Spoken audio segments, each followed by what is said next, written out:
le courage, je me suis dit que pour en parler, il fallait peut-être déjà que j'en ai. Chose que je ne suis pas du tout certain d'avoir. Et puis je me suis dit qu'après tout, il y avait 1000 manières d'aborder le courage et de le vivre, de l'exprimer. Que chacun a sa notion, chacun en a sa définition. Si je devais le qualifier, je dirais que le courage, c'est d'abord d'aller au-devant de soi, d'affronter ses peurs. J'aurais pu vous dire aussi de manière plus imagée que le courage, c'est savoir sauter d'un balcon à l'autre, sans être certain, donc au secours d'un ami ou d'un inconnu, sans être sûr de la solidité du garde-corps qui assurera à nos mains de nous agripper fermement, sans être certain de ne pas chuter.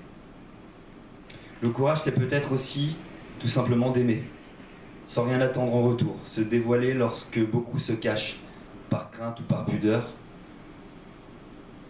cachent par crainte ou par pudeur leur faiblesse ou leur fierté. Le courage serait-il aussi savoir dire des vérités lorsque personne ne souhaite les entendre? Peut-être était-ce pour d'autres de la stupidité, quand le silence se suffit à lui-même et que nos consciences gardent la forteresse fragile de notre être.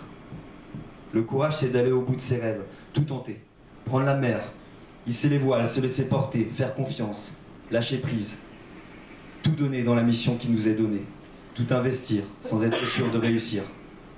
Le courage, c'est le voyage, partir sans bagage, se mettre à nu, aller découvrir l'inconnu. Et j'aurais pu continuer comme ça, et donner une suite peut-être avec de jolies métaphores, mais justement comme tout a une fin, enfin encore ça j'en ne suis pas certain, je me suis dit que du courage,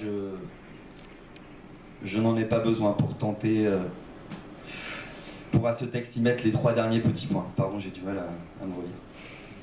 Car le courage, c'est aussi de savoir s'arrêter quand la mine du stylo divague frénétiquement sur le papier, pour préserver les dernières gouttes d'encre, ou de salive, ou de pensée. Alors que les mots de ma bouche, je les entends déjà, supplient un répit bien mérité.